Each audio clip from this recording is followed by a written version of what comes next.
On Christmas Eve, I stepped into my parents' living room and froze.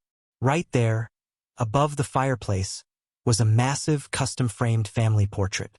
My dad, my mom, and my brother Elijah all smiling brightly. But my face was completely cropped out, erased like I never existed. Nobody said a word. The next morning, I handed my parents a thick manila envelope and quietly told them not to open it. Of course, they ripped it open anyway. Within seconds, my mom was sobbing uncontrollably, and my dad's face drained of all color. Before I tell you exactly what was in that envelope and how it brought their entire fake empire crashing down, please let me know where you are watching from in the comments below. I always love seeing where my audience is from. Grab a warm cup of coffee, sit back, and let me tell you the whole story.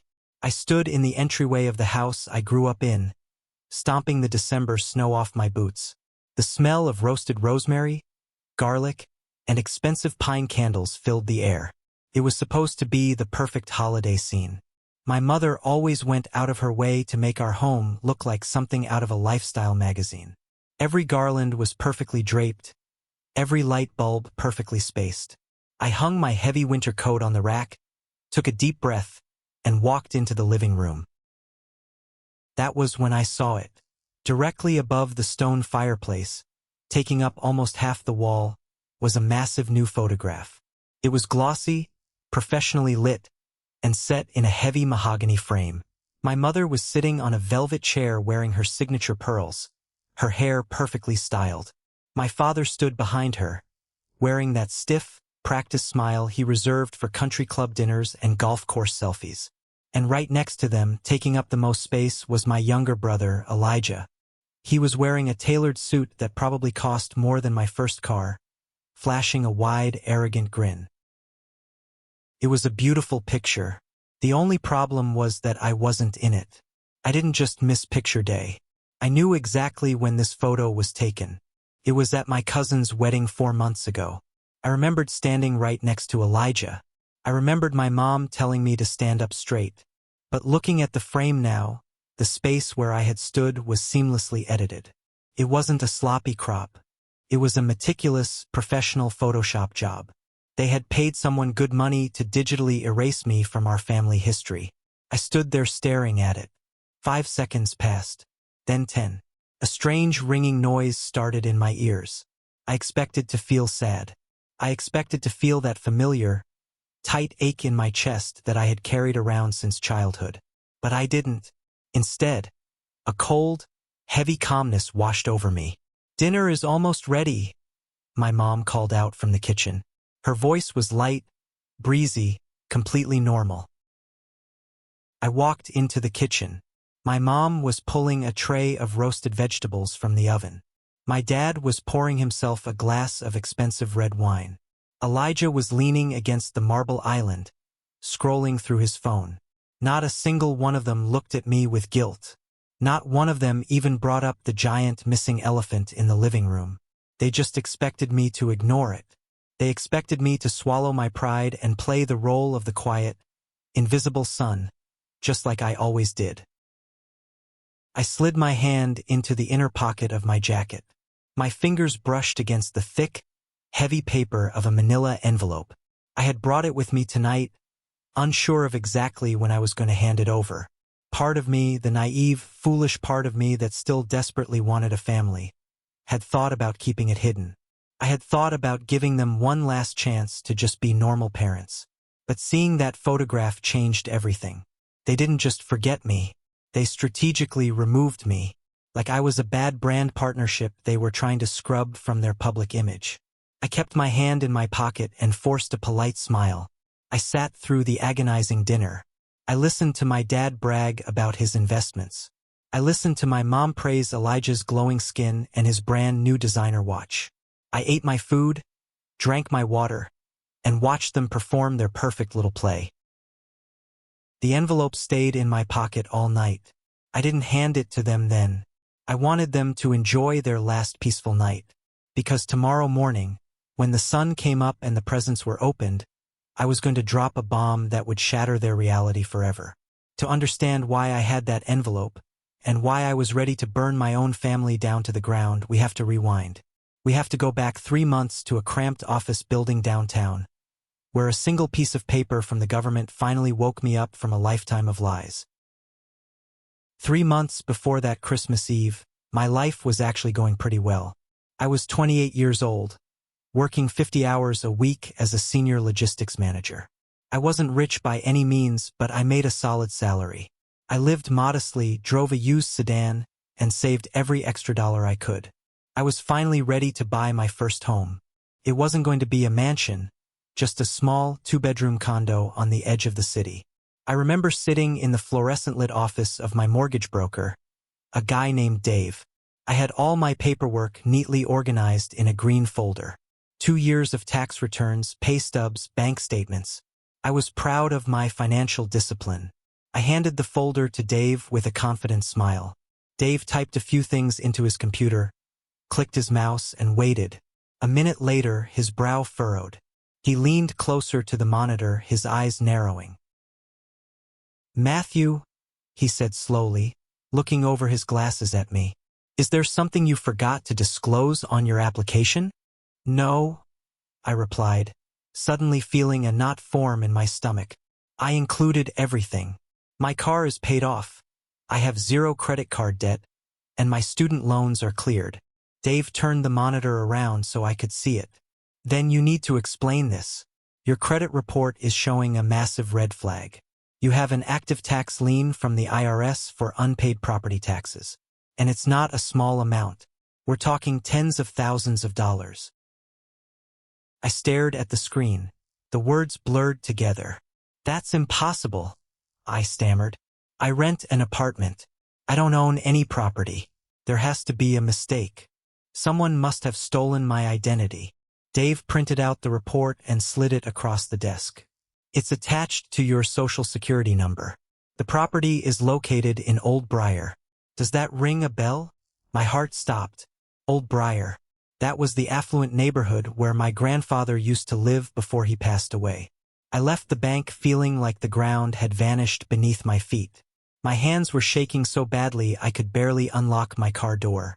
As soon as I got inside, I dialed my best friend, Chloe. She was a real estate agent and knew how to navigate public property records better than anyone I knew. "Chloe, I need a huge favor," I said, my voice tight. I explained the situation to her, reading the address off the paper Dave had given me. "Give me 10 minutes, she said. Those 10 minutes sitting in the bank parking lot felt like a decade. My mind raced. Was it a clerical error? Did my grandfather have some unresolved debt that somehow got attached to my name? Finally, my phone buzzed. "Matt," Chloe said, her voice unusually serious. "I pulled the deed history for the Old Briar property. It's a multi-unit rental complex now, and you are the sole owner. The title was transferred entirely to your name 10 years ago, right after your grandfather's funeral." Couldn't breathe. "I own a rental complex? Chloe, I've never seen a dime of rent in my life. I don't pay the taxes on it. I don't manage it. Who is managing it?" I heard her typing rapidly on her keyboard. "According to the public filings, the property is being managed by a registered LLC. The primary agents on the LLC are Robert and Sarah, my parents." I dropped the phone into my lap. The air in the car suddenly felt suffocating. For 10 years, my parents had been operating a lucrative rental property in one of the most expensive zip codes in the state. A property that legally belonged to me. They were collecting the rent, living large, and apparently completely ignoring the property taxes under my name, letting the IRS put a lien on my future. I closed my eyes, and suddenly, a memory hit me like a physical punch to the gut. A memory from exactly 10 years ago. The puzzle pieces were violently snapping together, and the picture they formed made me want to throw up. I was 18 years old when my grandfather passed away. He was the only person in my family who ever actually saw me. While my parents were busy parading Elijah around, signing him up for elite sports camps and private tutors, my grandfather would sit with me on his porch. He taught me how to play chess. He asked me about my favorite books. When he died, it broke me. I remember the day of his funeral vividly. It was raining, a cold, miserable autumn drizzle. I was sitting in the back of a black town car, wearing a cheap, ill-fitting suit, staring out the window at the wet pavement. My chest felt hollow. When we got back to our house after the burial, the place was full of distant relatives eating catered sandwiches and drinking weak coffee. I retreated to the kitchen to get away from the noise. I was sitting at the island, staring blankly at a glass of water, when my dad walked in.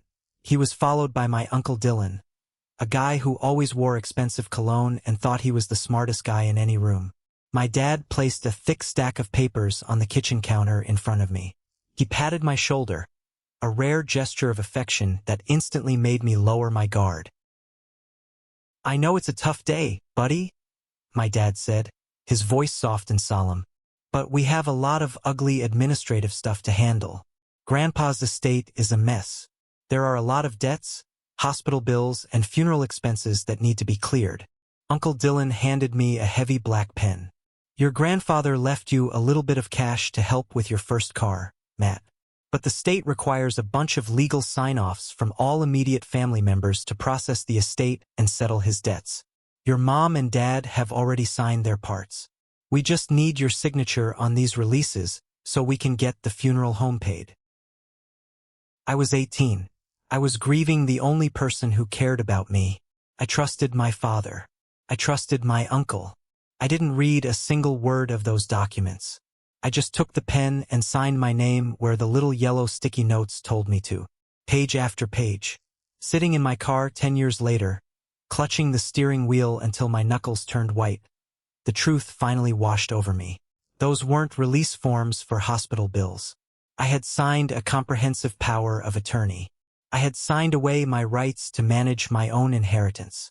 I had given my parents full legal control to operate the property, collect the income, and make financial decisions on my behalf. They had used my grief as a weapon to blindfold me while they robbed me blind. A heavy, dark anger started to boil in the pit of my stomach. It wasn't just a quick flash of madness. It was a deep, historical rage. Because finding out they stole a house from me was terrible, but realizing what they did with that money over the next 10 years was what truly broke my heart. The anger wasn't just about the money. It was about the excruciating contrast of how we lived.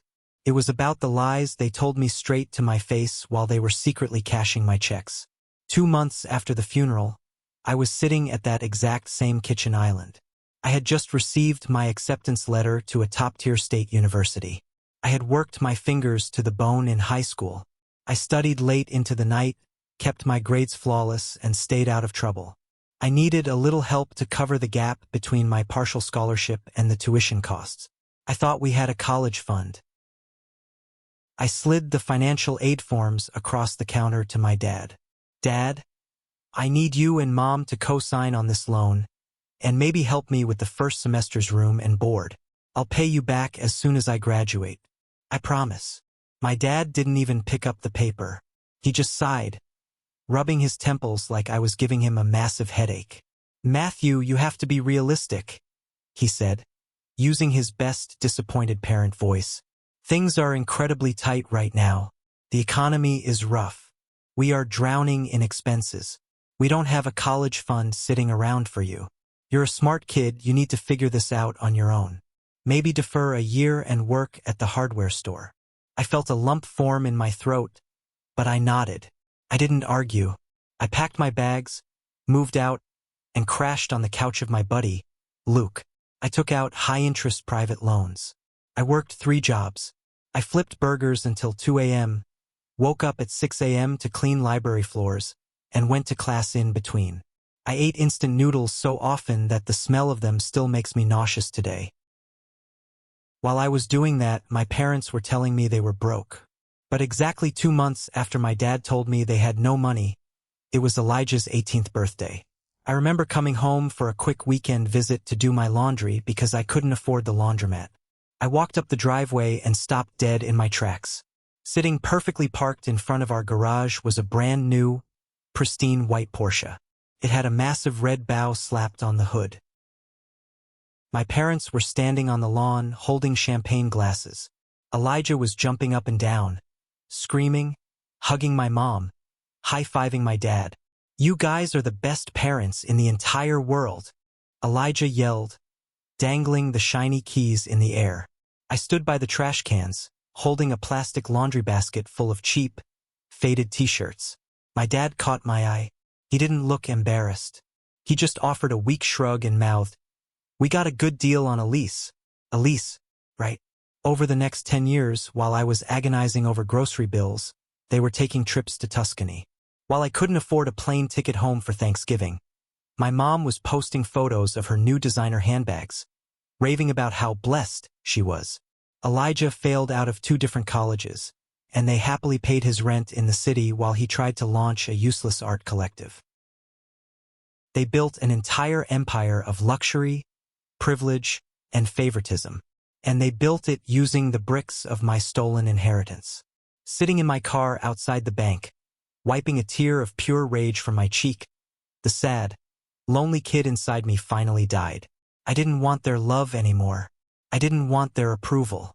I wanted justice. I put my car in drive and pulled out of the parking lot. I wasn't going to confront them. Not yet. If I was going to war against my own blood, I needed ammunition, and I knew exactly where to find it. I took the rest of the day off work and drove straight to Old Briar. It was a 40-minute drive from my apartment, but it felt like entering a different dimension. The streets were lined with massive oak trees and manicured lawns. I pulled up to the address Chloe had given me. It wasn't just a house. It was a beautifully maintained triplex. 3 separate, luxury rental units. The brickwork was immaculate. The windows were large and modern. My grandfather had bought this place decades ago for pennies, and now it was a gold mine. I parked down the street and walked up to the front unit. I didn't have a plan. I just needed to see it with my own eyes. As I stood on the sidewalk staring at the front door, an older woman stepped out onto the porch carrying a watering can. She had kind eyes and silver hair pulled into a messy bun. "Can I help you, young man?" she asked, looking at me curiously. "Hi," I said, forcing a friendly, relaxed smile. "I'm sorry to bother you. I'm actually a contractor, just doing some exterior evaluations for the neighborhood association. Beautiful place you have here." She smiled warmly and walked down the steps. "Oh, thank you. I've lived in this unit for almost 9 years. It's a lovely area. Though, to be honest, it's getting harder to afford." I casually leaned against the wrought iron fence. "Yeah, the market is crazy right now. Management companies are hiking prices everywhere." She let out a frustrated sigh. "Tell me about it. My landlord, Robert, just raised my rent by another $300 a month. Said the property taxes were going up and he couldn't absorb the cost." My jaw tightened, but I kept my smile locked in place. "That's rough. Robert, you said? Does he use a management portal for payments? Usually, those corporate portals charge extra fees." "Oh, no." She waved her hand dismissively. "Robert is very old school. No portals.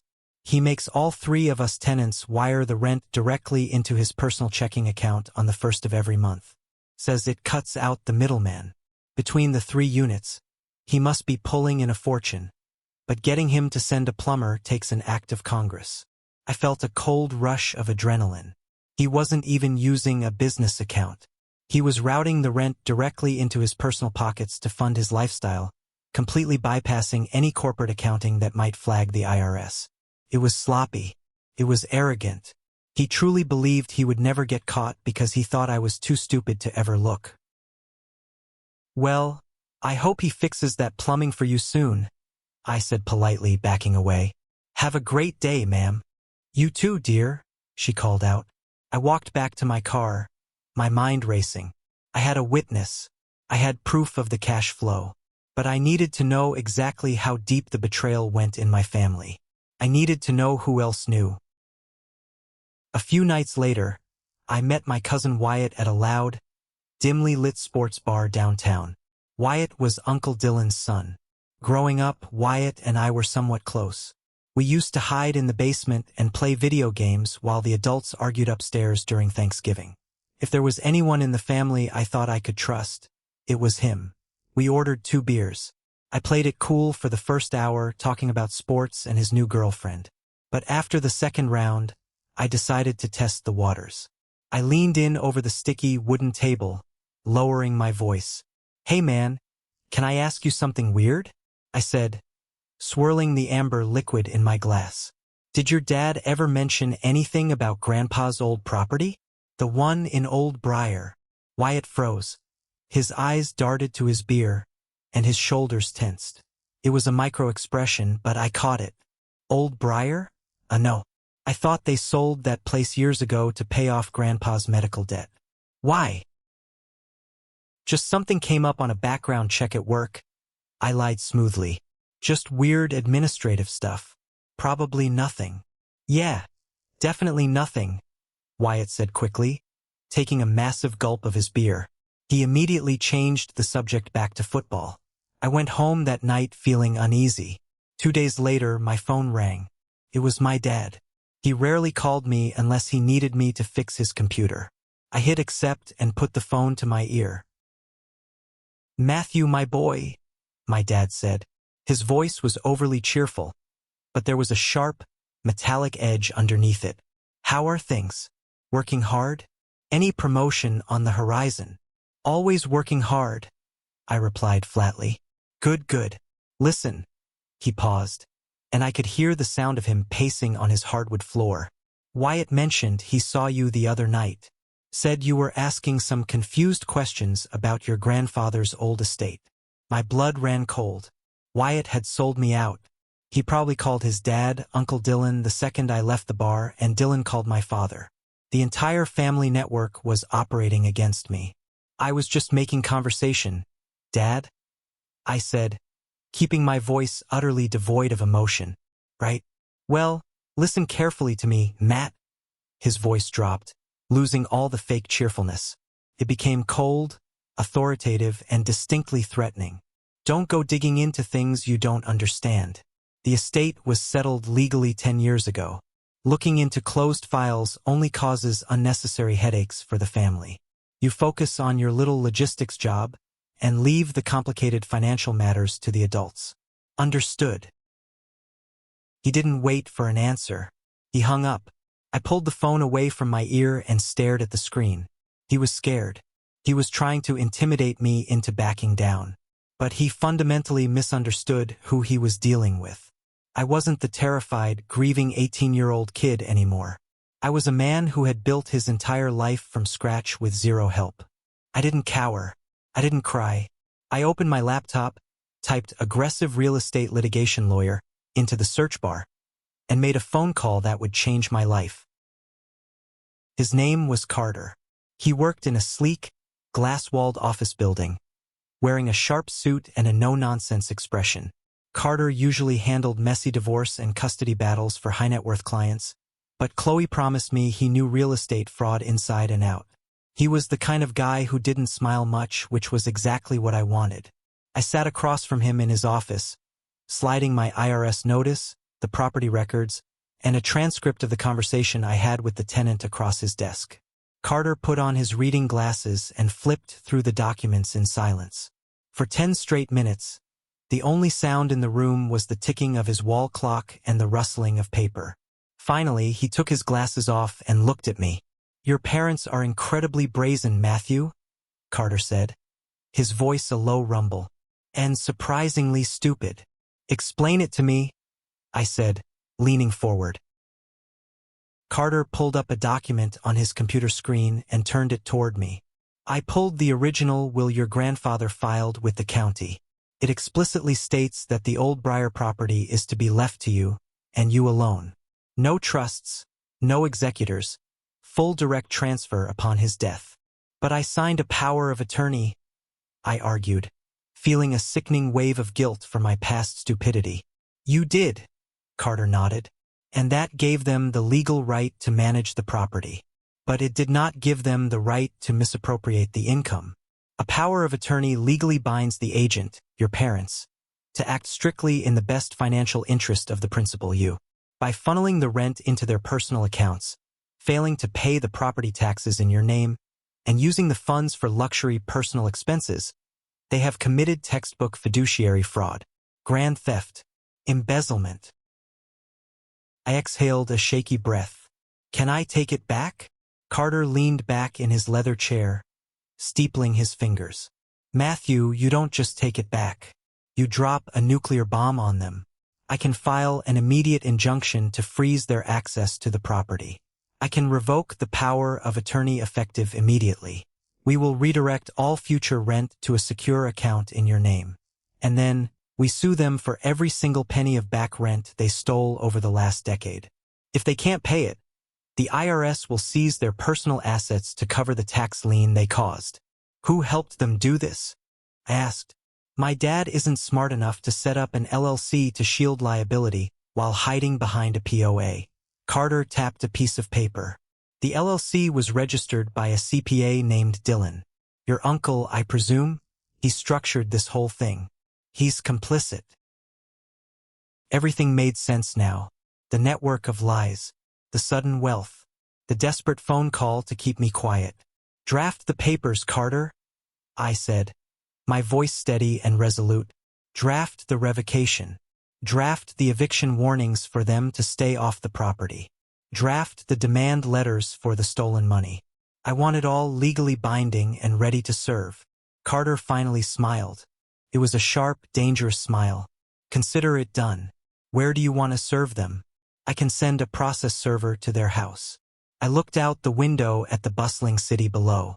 It was mid-December. The holidays were approaching. My mother loved the holidays. She loved the performance of a perfect family. No, I said quietly. Don't send a server. Put the documents in a manila envelope. I'll deliver them myself. On Christmas. Which brings us back to that Christmas Eve. The night of the missing family portrait. After seeing my face meticulously erased from the wall, I sat at the dining room table, surrounded by the people who shared my DNA but nothing else. The table was set with fine china and crystal glasses. A massive roasted turkey sat in the center. It was a masterclass in visual perfection and a complete black hole of actual affection. So, Elijah, my dad said, cutting into a piece of white meat, tell Matthew about the big news at the agency. A promotion, right? Elijah swirled his wine glass, looking incredibly pleased with himself. Oh, it's nothing major. Just got bumped up to senior creative director. The salary increase is nice, but really it's about the creative control, you know? I knew for a fact his agency was a struggling startup that had less than 10 employees, and his promotion was likely just a title change because half the staff had quit. But my mom gasped like he had just won a Nobel Prize. We are so incredibly proud of you. Sweetie, she beamed, reaching over to squeeze his hand. You've always had such a brilliant eye. She turned to me, her smile dropping just a fraction. And how are things at the warehouse, Matthew? Still moving boxes. I manage the regional logistics for the Eastern Seaboard, Mom, I said flatly, taking a bite of my food. And yes, things are fine. That's nice, dear, she said dismissively, already turning her attention back to Elijah. After dinner, we moved to the living room to exchange a few early gifts. My dad handed Elijah a sleek, rectangular box. Elijah tore the paper off to reveal the keys to a brand new, luxury ski cabin rental for a week in Aspen. Fully paid for. You've been working so hard, son, my dad said, clapping him on the shoulder. You deserve a break. Then, my mom handed me a small, awkwardly wrapped square. I unwrapped it. It was a ceramic coffee mug. Printed on the side, in cheap, peeling letters, were the words, "Somebody's favorite daughter." The room went dead silent. Elijah snorted, trying to hold back a laugh. My mom's face flushed. Oh my goodness, Matthew. I am so sorry. The girl at the boutique must have put the wrong mug in the box. I bought you one that said, "World's Best Worker." I can return it on Monday. Don't worry about it, Mom, I said, setting the insulting mug down on the glass coffee table. It's perfect. Really captures the essence of how well you know me. My dad frowned, clearly not liking my tone. Don't be ungrateful, Matthew. Your mother spent all day cooking. I didn't argue. I didn't yell. I just looked up at the giant family portrait over the fireplace, the portrait of 3 people. The real family. I was just the ghost haunting their dining room, the ATM machine they kept locked in the basement. I'm tired, I said, standing up. I'm going to head to bed. Merry Christmas. My mother had put me in the guest room at the end of the hall.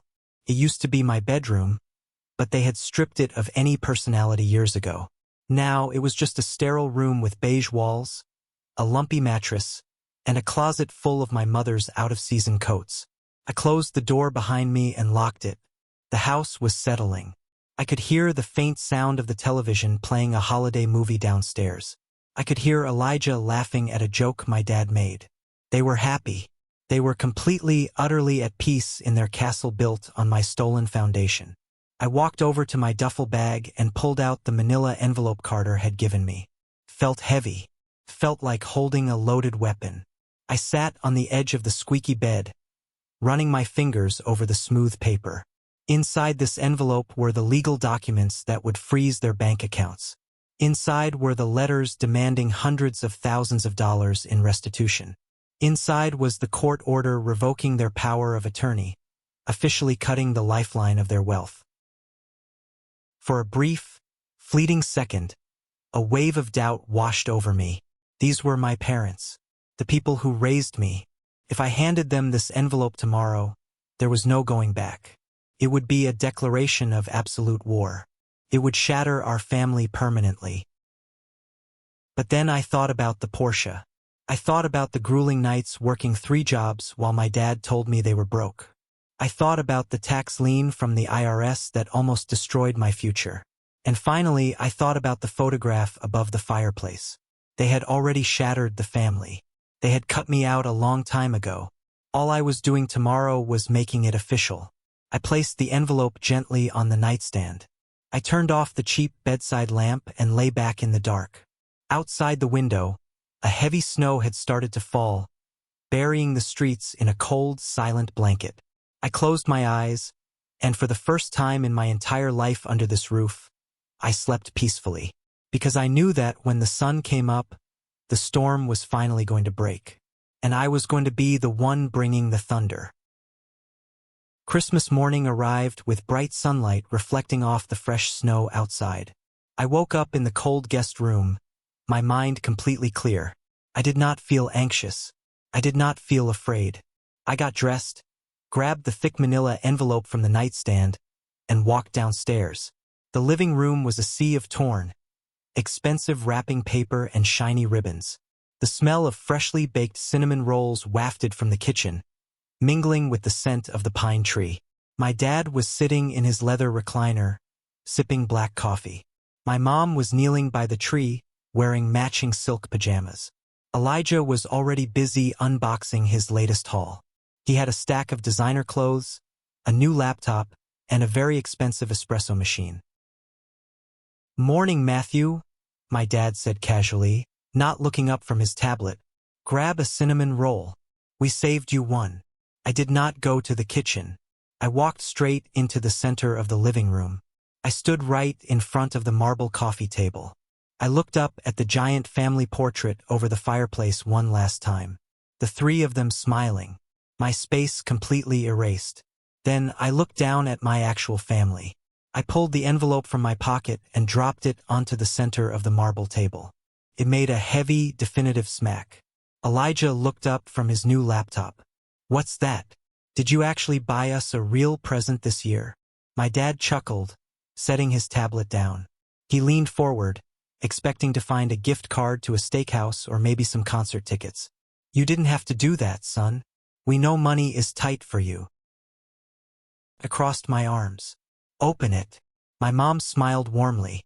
She reached out with her perfectly manicured hands and slid the envelope toward her. She undid the metal clasp and pulled out the thick stack of legal documents. I watched her eyes scan the top page. It was a formal, legally binding notice of revocation of power of attorney. Right below that was a cease and desist order. And behind that was the civil lawsuit draft demanding immediate restitution for 10 years of stolen rental income. At first, her brain could not process what she was looking at. She blinked rapidly. Her smile faltered, turning into a confused, tight line. She read the bold print at the top of the page again. Then her eyes darted to the second page. The property address in Old Briar. The mention of the LLC registered by Uncle Dylan. The exact dollar amounts of the monthly rent they had been illegally funneling into their personal checking accounts. Her hands started to shake. The heavy legal paper rattled against her diamond rings. "Sarah?" my dad asked, noticing the sudden shift in the room's energy. "What is it?" My mom could not speak. Her face went entirely pale. All the color drained from her cheeks, leaving her looking completely hollow. The paper slipped from her fingers and fluttered back onto the coffee table. My dad grabbed the documents. He adjusted his reading glasses and read the first paragraph. I watched the arrogant, confident patriarch of the family completely disintegrate in real time. His jaw went slack. The tablet slid off his lap and clattered onto the hardwood floor. "Matthew," my dad whispered. His voice was completely unrecognizable. It was a dry, raspy wheeze. "Where did you get this?" "I got it from public records, Dad," I said, my voice steady and cold. "I got it from the county clerk. I got it from the tenant you just raised the rent on last month. And I got it from my lawyer, who is fully prepared to take everything you own." The holiday music playing softly on the stereo suddenly felt incredibly loud. The perfect Christmas morning was dead. The bomb had detonated, and I was standing right in the blast zone, completely unharmed. "This is insane," my dad finally stammered. He threw the papers back onto the table like they were covered in acid. He stood up, trying to physically dominate the space, puffing his chest out. "This is some kind of sick joke. We managed that estate legally. You signed the paperwork." "I signed a power of attorney," I shot back, taking a step forward. I did not shrink down. I met his eyes with absolute fury. "I signed a document giving you the right to manage the property on my behalf. I did not sign a document giving you permission to steal my inheritance. I did not sign a document allowing you to route my rental income into your personal bank accounts to fund your vacations." My mom burst into tears. Real ugly tears. She covered her face with her hands. "Matthew, please, you don't understand. We were protecting you. You were 18 years old. You didn't know how to handle real estate. You would have squandered it." "Protected me?" I laughed. It was a harsh, bitter sound. "You protected me by letting the IRS slap a massive tax lien on my social security number because you were too busy buying designer bags to pay the property taxes in my name? You protected me by telling me you were completely broke when I begged you for help with college tuition." I pointed a finger at the white Porsche sitting in the driveway outside the window. "You told me to work 3 jobs. You watched me eat instant noodles and sleep on a friend's couch. And 2 months later, you bought him a luxury sports car with my money. You call that protection? I call it grand theft. Don't you dare speak to your mother that way," my dad roared. His face was bright red now. The veins in his neck were bulging. He was losing control, and he knew it. "We put a roof over your head for 18 years. We fed you. You owed us. That house was the only way we could keep this family afloat." "Keep this family afloat?" I echoed. "You mean keep up the illusion. You wanted the country club membership. You wanted the first-class flights to Tuscany. You used my grandfather's dying gift to build a fake upper-class lifestyle, and you treated me like a burden the entire time." My dad pointed a trembling finger at me. "If you file this lawsuit, you will destroy this family. You will ruin us financially. Is that what you want? You want to see your own parents out on the street. You ruined yourselves," I stated simply. "I am just turning the lights on. The gig is up, Dad. The LLC Uncle Dylan set up to shield you is useless because you commingled the funds. You broke every fiduciary law on the books. My lawyer already filed the injunction. As of this morning, your access to the Old Briar property is legally frozen. The tenants have been served with notices to redirect all payments to a trust in my name. You don't have a dime of my money anymore." My mom wailed, sinking onto the sofa. Matthew, please, we can work this out. We can give you a cut. We can make you a partner in the LLC. I own the whole thing, Mom, I said, shaking my head at her absolute delusion. There is no partnership. You are thieves. And I am your landlord kicking you out. The room fell silent again, save for my mother's sobbing. They had no cards left to play. Their authority was gone. Their wealth was gone. The fake empire of sand they had built over the last 10 years was washing away right in front of their eyes. But there was one person in the room who still had not fully grasped the reality of the situation. Elijah. He had been sitting on the floor, surrounded by his expensive gifts, staring at us with wide, panicked eyes. And then, he opened his mouth and made the biggest mistake of his life. Elijah scrambled to his feet. He looked from the legal documents to my dad, and then finally glared at me. His face was twisted with that familiar, entitled rage he always got when someone told him no. You can't do this, Matt, Elijah snapped, stepping between me and our parents. You don't even need that money. You have a good job. You live in a cheap apartment. You like living like that. We actually need this income to maintain our standard of living. I stared at him, genuinely amazed by his sheer audacity. You think you have a right to my money because you like expensive things? It's family money, Elijah yelled, his voice cracking. Dad told me about the setup 2 years ago. He said Grandpa left the house, but you didn't care about it. He said you were fine on your own and that the rental income was going to support my art career. You can't just take back my funding. The room went dead silent. Even my mother stopped crying. I looked at my dad. He squeezed his eyes shut and ran a hand over his face. He knew Elijah had just handed me the final nail for their coffin. You knew, I said softly, stepping closer to my brother. For 2 years, you knew that the money paying your rent, funding your vacations, and buying your clothes was stolen from me. And you didn't say a single word. Elijah swallowed hard, suddenly realizing his mistake. He took a step back. I thought you knew. I thought it was an arrangement. You drove a Porsche bought with my stolen inheritance while I was working night shifts, I said, my voice dropping to a dangerous whisper. You knew exactly what was happening. You are just as guilty as they are. I turned away from him and looked at my parents. They looked small, pathetic. The towering, intimidating figures of my childhood were completely gone, replaced by 2 desperate criminals caught red-handed. Carter is going to audit every single bank account you own, I said clearly, making sure they heard every word. He is going to track every dollar you pulled out of Old Briar. The demand letter gives you 30 days to pay back the last 10 years of stolen rent. If you can't pay it, the court will place a lien on this house. They will take your cars. They will take your retirement accounts. And if you try to fight me on this, I will take these documents to the district attorney and press criminal charges for fraud. My dad slumped down into his chair, utterly defeated. I walked over to the coat rack and pulled my heavy winter jacket over my shoulders. I zipped it up slowly. I did not feel a single ounce of guilt.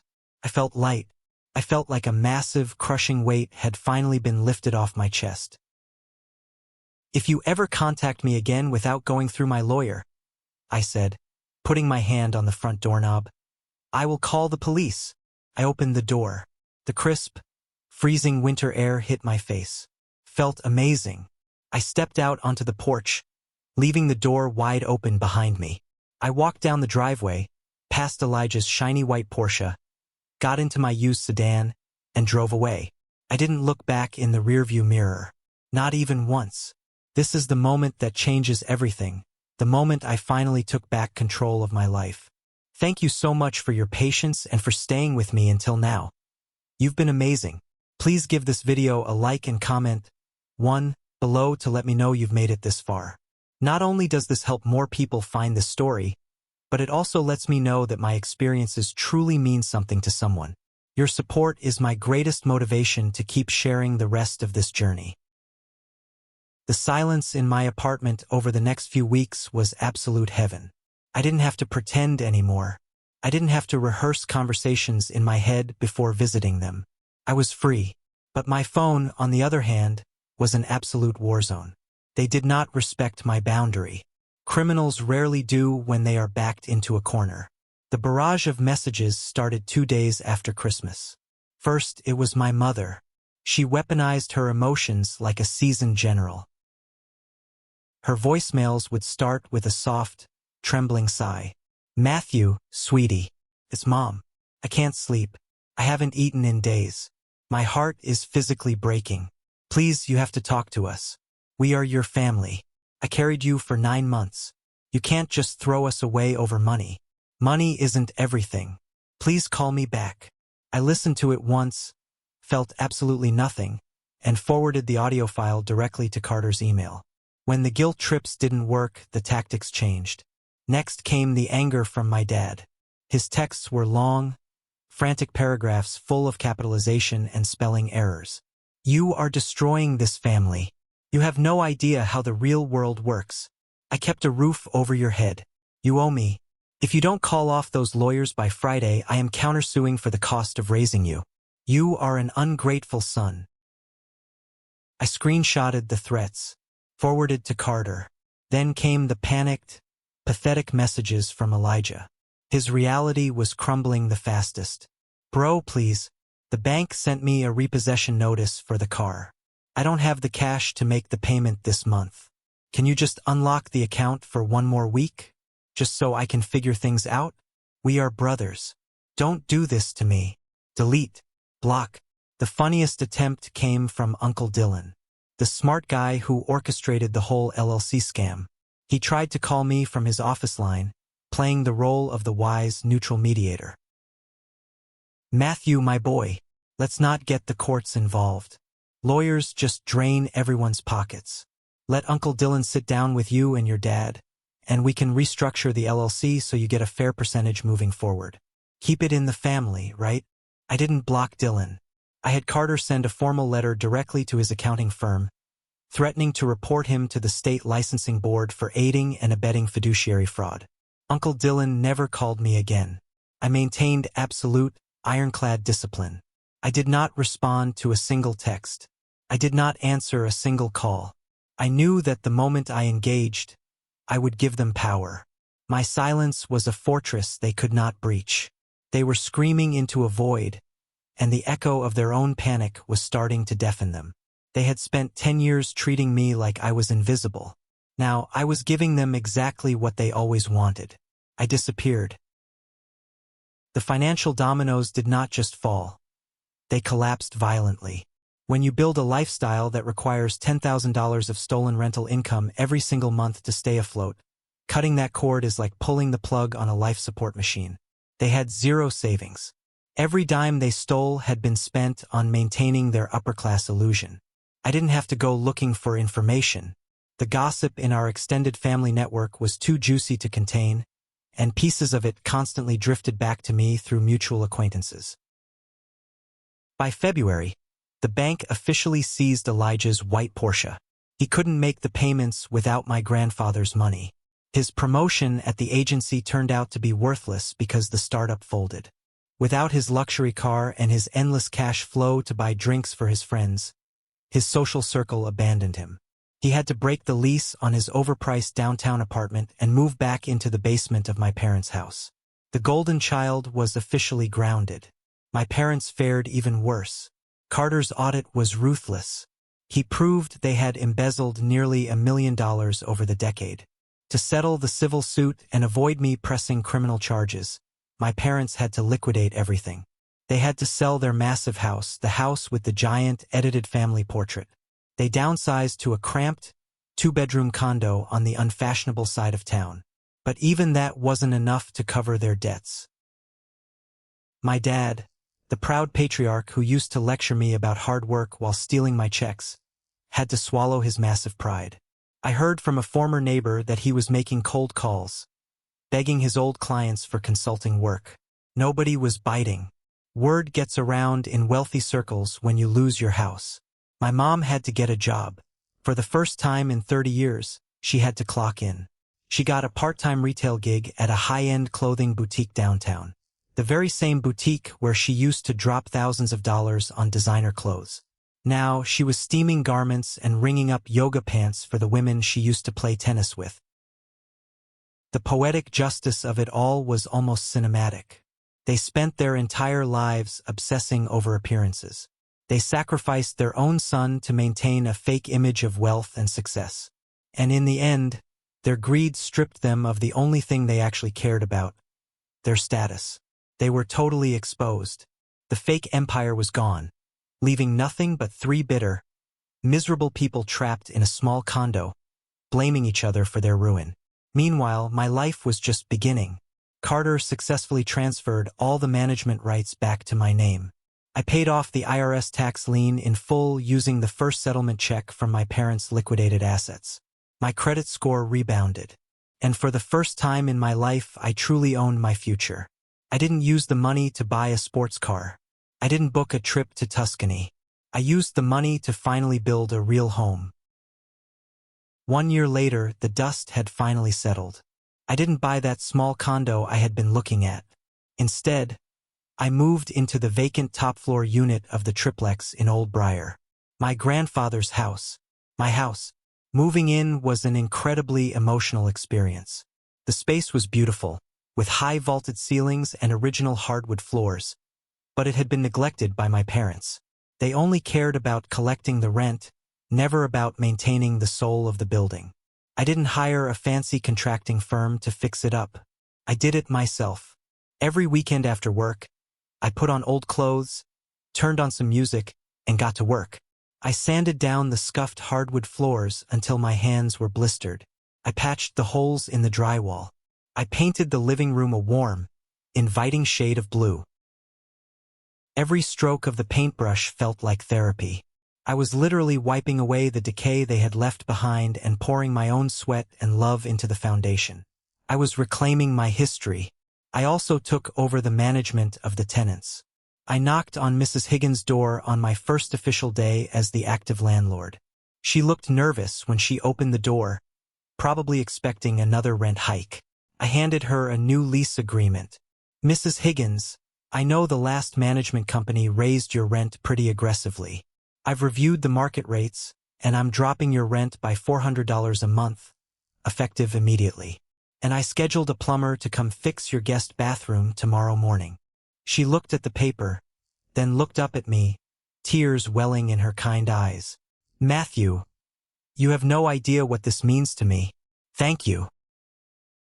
A few days later, I found a plate of warm, homemade chocolate chip cookies sitting on my welcome mat with a handwritten thank you note. It was a small gesture, but it meant the world to me. It showed me that this building didn't have to be a symbol of greed and theft. It could be a community. It could be a place of mutual respect. For the first time in 29 years, I woke up in a place where I didn't feel like an intruder. I didn't have to walk on eggshells. I could drink coffee on the front porch and listen to the birds. I could leave my shoes by the door. I had finally found what I had been looking for my entire life. I was home. But toxic people have a very hard time letting go of their favorite victims. It was a Tuesday evening in late October. I was walking up the steps to my porch, holding a bag of groceries, when I saw a plain white envelope wedged into the crack of my front door. It didn't have a stamp. It didn't have a return address. But the cursive handwriting on the front spelling out Matthew made my stomach drop for a split second. It was my mother's handwriting. She must have driven over here while I was at work and slipped it into the door. I unlocked the door, set my groceries on the kitchen counter, and stared at the envelope. A year ago, a letter from her would have sent me into a spiral of anxiety. I would have agonized over opening it. But now, I just felt a mild sense of exhaustion. I tore open the flap and pulled out the single sheet of lined paper. "My dearest Matthew," the letter began. "I know you are angry, but it has been a year, and the silence is destroying my health. Your father's blood pressure is dangerously high. Elijah is depressed. We are struggling so much in this new place. We miss you. You made your point and you won. But family is forever. We can put the money issues behind us and start over. Please, let's heal. Give your mother a second chance. I love you. I read it twice, not because I was moved, but because I was fascinated by the sheer psychological gymnastics on display. It was a masterclass in manipulation. Notice what was missing? There was no apology. Not a single word acknowledging that they committed fraud. Not a single admission of guilt for stealing my inheritance, lying to my face, or treating me like a second-class citizen. She framed it as if we just had a silly disagreement over money issues. She framed herself as the victim whose health was failing because I was being stubborn. She wanted me to feel guilty so I would come back and play my designated role. The emotional punching bag who fixes their problems. I didn't feel angry. I didn't feel the urge to call her and scream. I just felt a profound sense of pity. They were never going to change. They were incapable of genuine self-reflection. I walked over to the fireplace I had restored in my living room. I struck a match, lit a small fire, and watched the flames catch the dry wood. I held the letter by the corner and lowered it into the fire. The paper curled, turned black, and dissolved into ash. The smoke drifted up the chimney and disappeared into the night sky. That was the last time my mother ever tried to contact me. The bridge wasn't just burned. The ashes were scattered. I was completely, beautifully free. The holidays rolled around again. My first Christmas in my own house. I didn't spend it alone in a sterile guest room. I hosted dinner. I invited Chloe, the friend who helped me uncover the truth. I invited Luke, the buddy who let me sleep on his couch when my parents refused to help with my college tuition. I cooked a massive prime rib, we drank good wine, and the house was filled with loud, genuine laughter. Sitting by my feet were two golden retriever mixes I had adopted from the local shelter. They were chaotic, happy, and fiercely loyal. After dinner, Chloe walked over to the fireplace. She picked up a framed photograph resting on the mantel. "I love this picture," she smiled, tapping the glass. I walked over and stood next to her. It was a picture we took on Thanksgiving. It was me, Chloe, Luke, and the two dogs sitting on my front porch. Everyone was smiling. Everyone was leaning in toward each other. "Yeah," I said quietly, looking at the frame. "Me too. Nobody had to be cropped out of this one." A few weeks later, I was at a hardware store picking up some salt for the icy driveway when I ran into Wyatt, the cousin who had betrayed me. He looked older, tired. He was standing in the checkout line holding a cheap snow shovel. He saw me and froze. He looked incredibly uncomfortable, shifting his weight from foot to foot. "Hey, Matt," he mumbled, refusing to make eye contact. "Long time." "Hey, Wyatt," I said casually, tossing a bag of salt into my cart. He hesitated, then leaned in a little. "I heard what happened with your folks. Man, things are bad for them. Aunt Sarah is working retail. Elijah is basically broke. Have you talked to them at all?" He was fishing for gossip. He wanted to know if the ice was thawing so he could report back to the family network. I looked him dead in the eye. I didn't scowl. I smiled. A genuine, relaxed smile. "I haven't talked to them," I said. "And I never will. But you can tell them I said hi." Wyatt swallowed hard and nodded quickly, grabbing his shovel and hurrying out the door. He finally understood. I wasn't holding a grudge. I had completely moved on. They were nothing more than strangers I used to know. I paid for my salt, loaded it into my car, and drove back to Old Briar. The winter sun was setting, casting a warm golden glow over the brick exterior of my house. I pulled into the driveway, turned off the engine, and just sat there for a moment, listening to the quiet. I had survived them. I had fought the hardest battle of my life against the people who were supposed to protect me, and I had won. Not just the lawsuit. I had won my peace of mind. When I look back on everything, I realize the greatest gift my grandfather left me wasn't the property in Old Briar. It wasn't the brick walls, the hardwood floors, or the monthly rental income. The greatest gift he left me was the truth. The inheritance was just the catalyst. It was the flashlight that illuminated the dark, toxic reality of my family. For 28 years, I thought I was the problem. I thought I wasn't smart enough, charismatic enough, or successful enough to earn their love. I thought Elijah was just better than me.